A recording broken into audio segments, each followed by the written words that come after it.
membahas makalah kami tentang biaya kualitas, produktivitas, pengukuran, pelaporan, dan pengendalian. Baiklah, pertama-tama perkenalkan, saya moderatornya, saya Dona Kristina Sregar, dan makalah kami akan dijelaskan oleh teman-teman saya. Yang pertama akan dijelaskan oleh Junita. Kepada Junita, dipersilahkan. Biaya kualitas dan produktivitas, pengukuran, pelaporan, dan pengendalian. Pengukuran biaya kualitas. Peningkatan kualitas dapat meningkatkan profitabilitas melalui dua cara, yaitu meningkatkan permintaan pelanggan dan mengurangi biaya. Dalam pasar persaingan yang ketat, peningkatan permintaan dan penghematan biaya dapat menjadi penentu apakah suatu usaha dapat berkembang atau sekedar bertahan hidup. Biaya kualitas bisa cukup besar dan dapat merupakan sumber penghematan yang cukup signifikan. Kualitas telah menjadi dimensi kompetitif yang penting bagi perusahaan manufaktur ataupun jasa, juga bagi usaha kecil dan usaha besar. Kualitas merupakan tema terpadu bagi semua perusahaan. Kemampuan perusahaan asing menjual berbagai produk berkualitas dengan harga yang lebih murah telah mengambil pemangsa pasar di beberapa perusahaan. Ketika perusahaan menentukan program perbaikan kualitas, timbul kebutuhan untuk memantau dan melaporkan kemajuan dari program-program tersebut. Pelaporan dan pengukuran kinerja kualitas sangatlah penting bagi keberhasilan program perbaikan kualitas yang sedang dijalankan. Definisi kualitas. Mengidentifikasi kualitas sebagai kebaikan merupakan makna yang sangat umum yang tidak dimiliki makna operasional.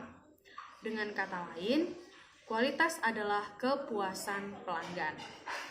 Akan tetapi, apa yang dimaksud dengan harapan pelanggan?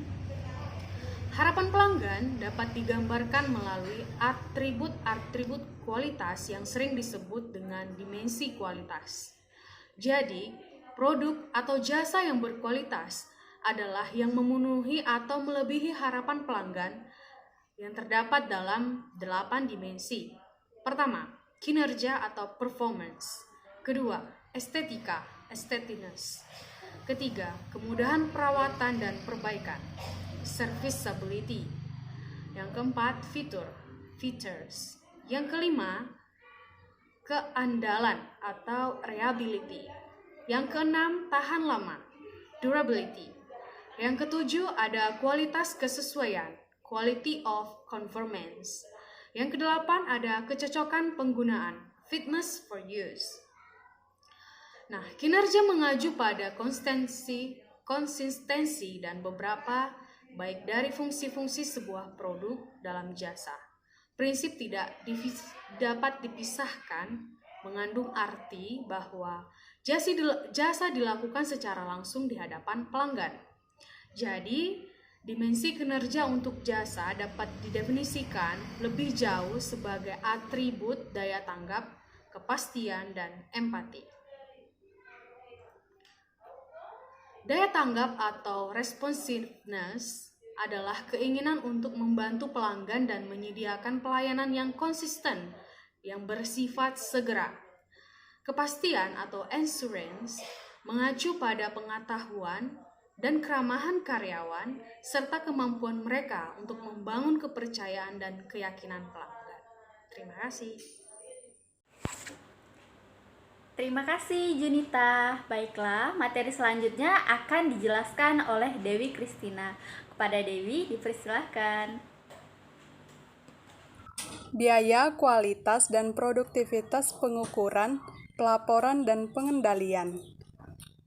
Kualitas kesesuaian adalah ukuran mengenai apakah sebuah produk telah memenuhi spesifikasinya atau tidak. Contoh spesifikasinya dari sebuah mesin adalah memiliki lubang berdiameter 3 inci dengan tingkat kesalahan lebih kurang 1/8 inci. Bagian yang berada dalam batasan-batasan ini disebut bagian yang memenuhi tingkat kesesuaiannya. Kecocokan penggunaan adalah kecocokan dari sebuah produk menjalani fungsi-fungsi sebagaimana yang diiklankan. Definisi biaya kualitas.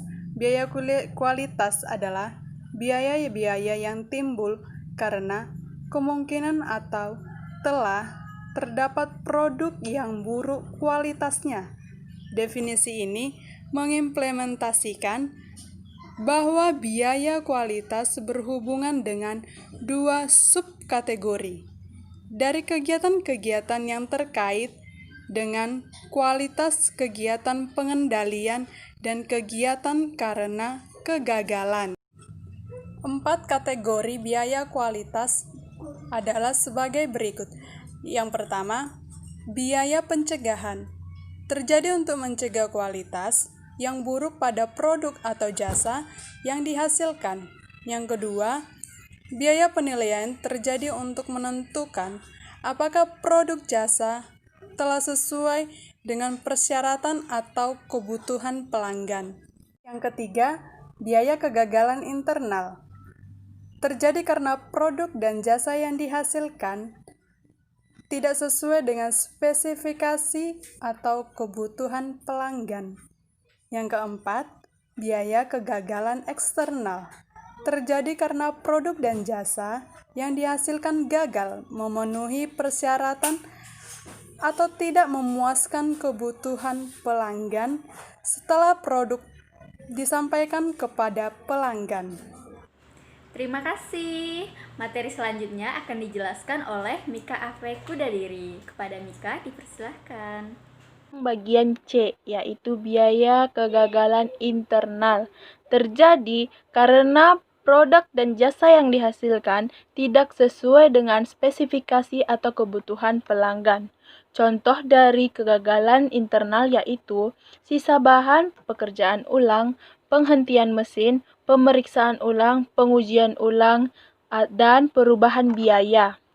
Yang bagian D, perubahan biaya kegagalan eksternal terjadi karena produk dan jasa yang dihasilkan gagal memenuhi persyaratan atau tidak memuaskan kebutuhan pelanggan setelah produk sampai kepada pelanggan.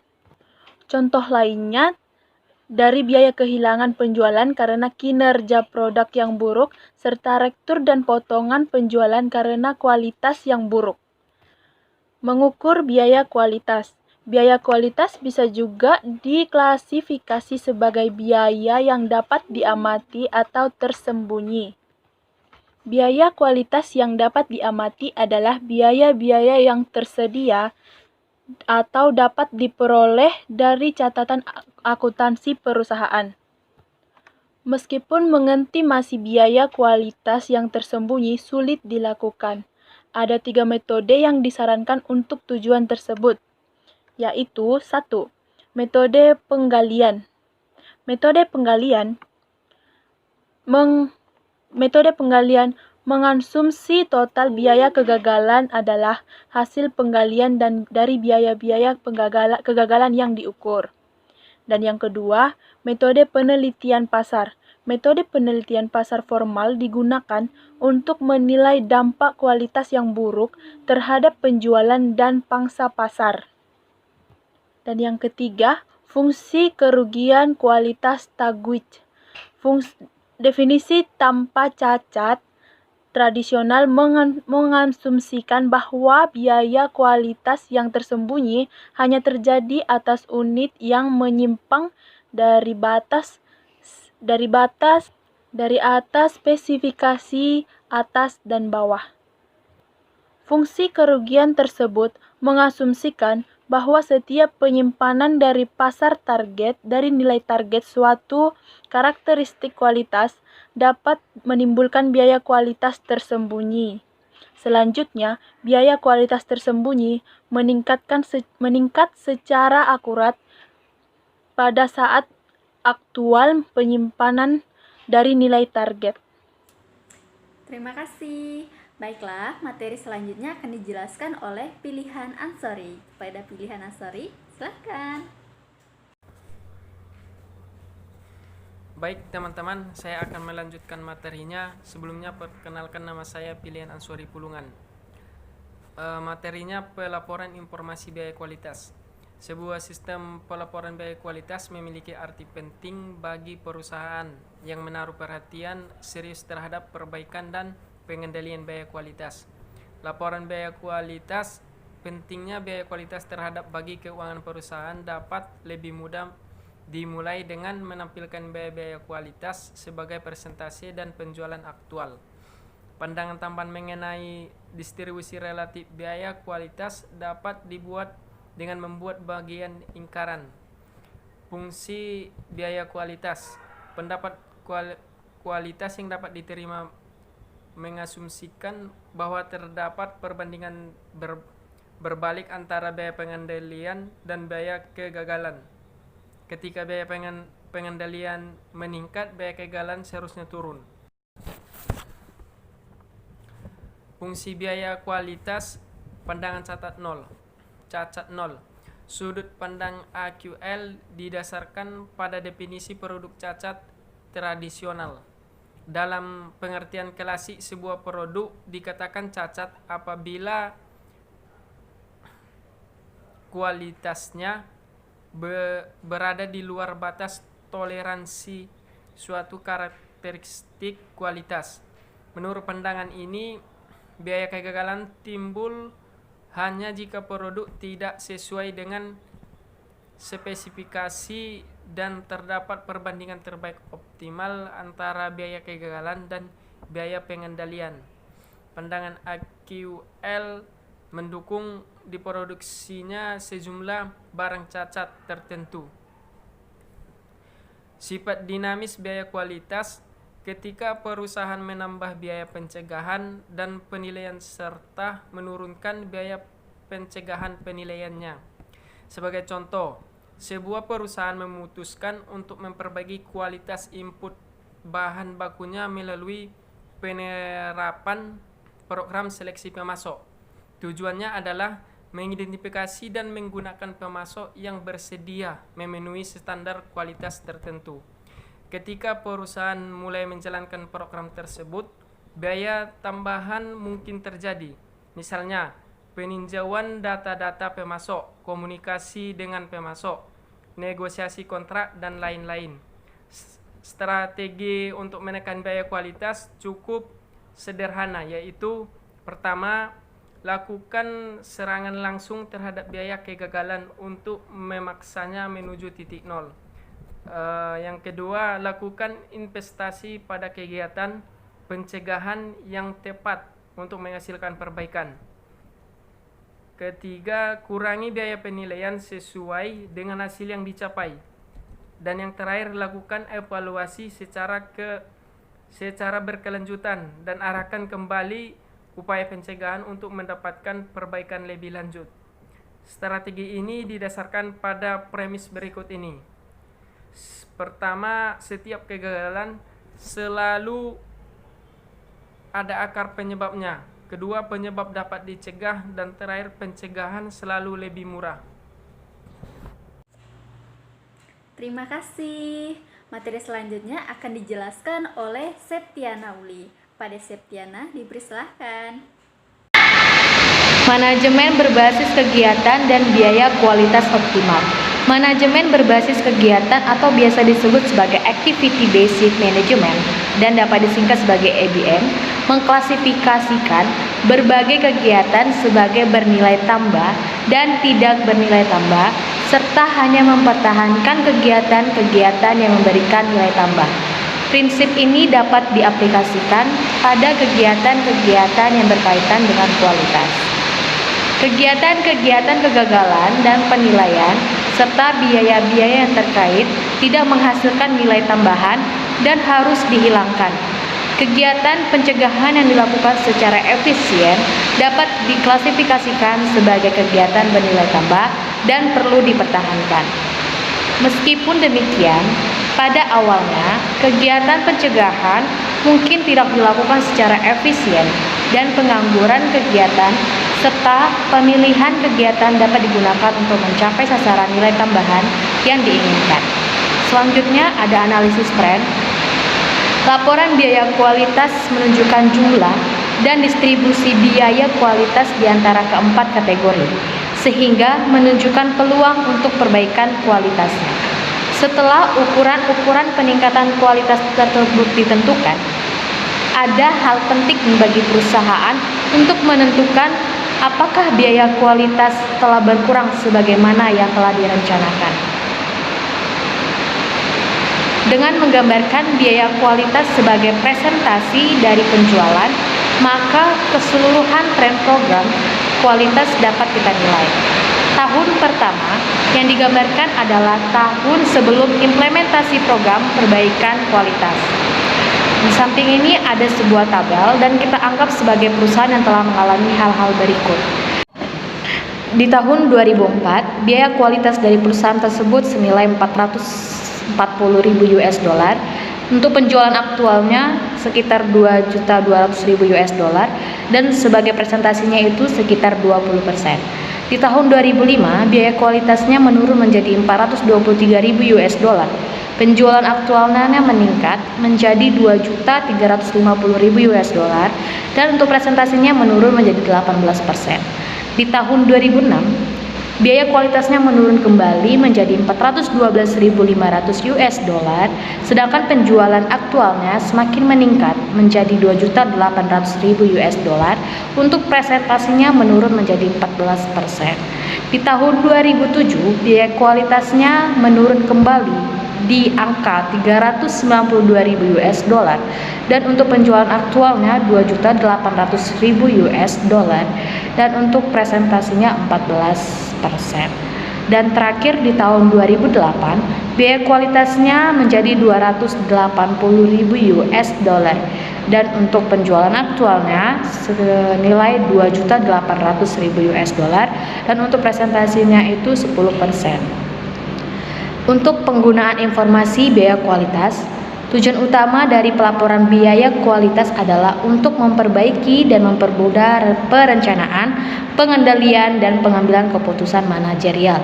Sebagai contohnya, dalam memutuskan pengimplementasian sebuah program seleksi pemasok guna untuk memperbaiki kualitas dari bahan baku, seorang manajer memerlukan penilaian terhadap biaya kualitas saat ini menurut bagian dari kategori.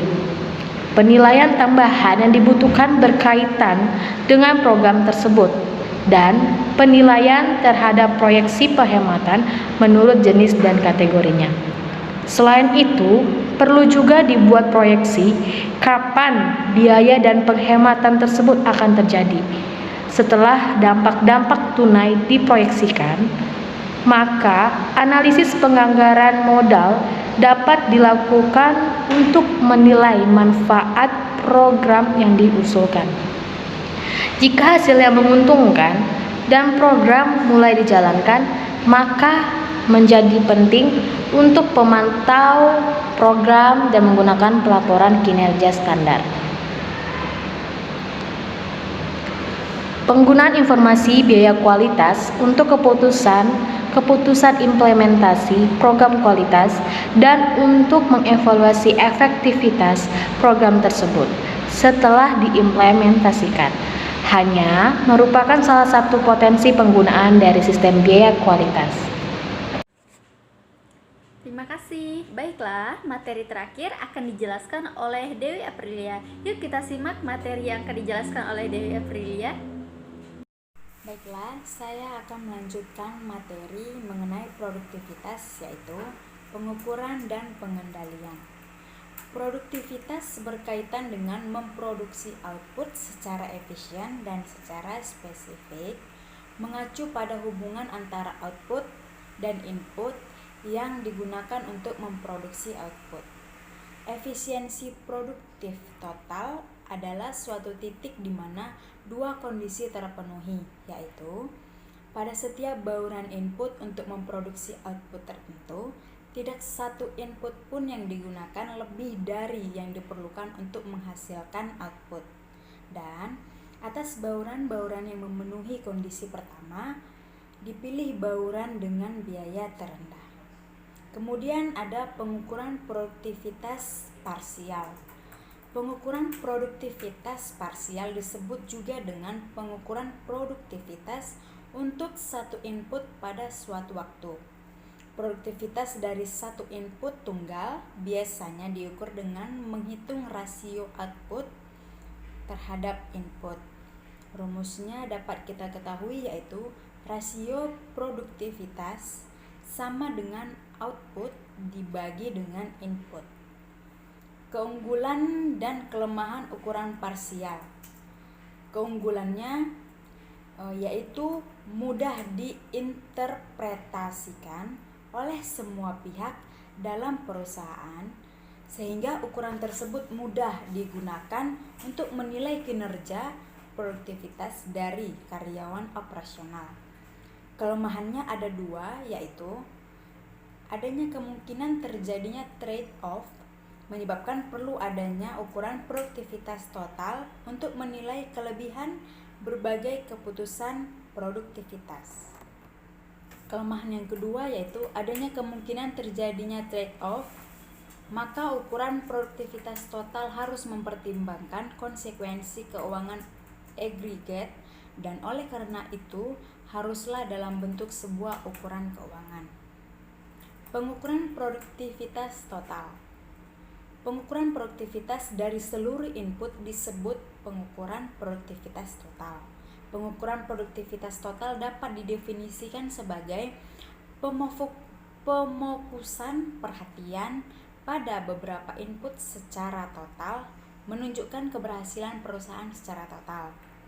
Ada dua pendekatan yang telah memperoleh beberapa pengakuan adalah yang pertama, pengukuran profil produktivitas. Pengukuran profil menyediakan serangkaian atau sebuah vektor ukuran operasional parsial yang berbeda dan terpisah. Yang kedua, pengukuran produktivitas yang berkaitan dengan laba. Menilai pengaruh perubahan produktivitas terhadap laba berjalan merupakan salah satu cara menilai perubahan produktivitas. Selanjutnya ada komponen pemulihan harga. Komponen pemulihan harga adalah selisih antara perubahan laba total dan perubahan produktivitas terkait dengan laba. Untuk menghitung komponen pemulihan harga, kita perlu menghitung perubahan laba setiap periode. Kenaikan pendapatan tidak akan cukup untuk menutupi kenaikan biaya input. Berikutnya ada kualitas dan produktivitas. Peningkatan kualitas dapat meningkatkan produktivitas dan begitu pula sebaliknya. Karena sebagian besar peningkatan kualitas mengurangi jumlah sumber daya yang digunakan untuk memproduksi dan menjual output perusahaan, maka produktivitas akan meningkat. Peningkatan kualitas biasanya akan tercermin dalam ukuran produktivitas. Untuk meningkatkan kualitas dan produktivitas, saat ini banyak perusahaan yang menawarkan gain sharing, yaitu insentif berupa kas yang diberikan kepada para manajer dan karyawan jika target kualitas dan produktivitas terpenuhi. Nah, teman-teman, itu dia tadi makalah kami yang sudah dipresentasikan oleh teman-teman saya. Baiklah, kesimpulan dari makalah kami yang membahas tentang biaya kualitas, produktivitas, pelaporan, pengukuran, dan pengendalian, yaitu untuk memahami biaya-biaya kualitas. Pertama yang perlu dipahami, apa yang dimaksud dengan biaya kualitas? Ada dua jenis kualitas, yaitu kualitas desain dan kualitas kesesuaian. Kualitas desain merujuk pada perbedaan kualitas yang terdapat pada produk dengan fungsi serupa tetapi berbeda spesifikasi. Kualitas kesesuaian di lain pihak merujuk pada kesesuaian spesifikasi yang disyaratkan oleh produk. Biaya kualitas timbul ketika produk gagal memenuhi kualitas desainnya. Informasi biaya kualitas diperlukan untuk membantu manajer dalam mengendalikan informasi. Biaya kualitas dan berfungsi sebagai input dalam pengambilan keputusan. Informasi biaya kualitas dapat digunakan untuk mengevaluasi kinerja program peningkatan kualitas secara menyeluruh dan untuk membantu memperbaiki keputusan manajerial.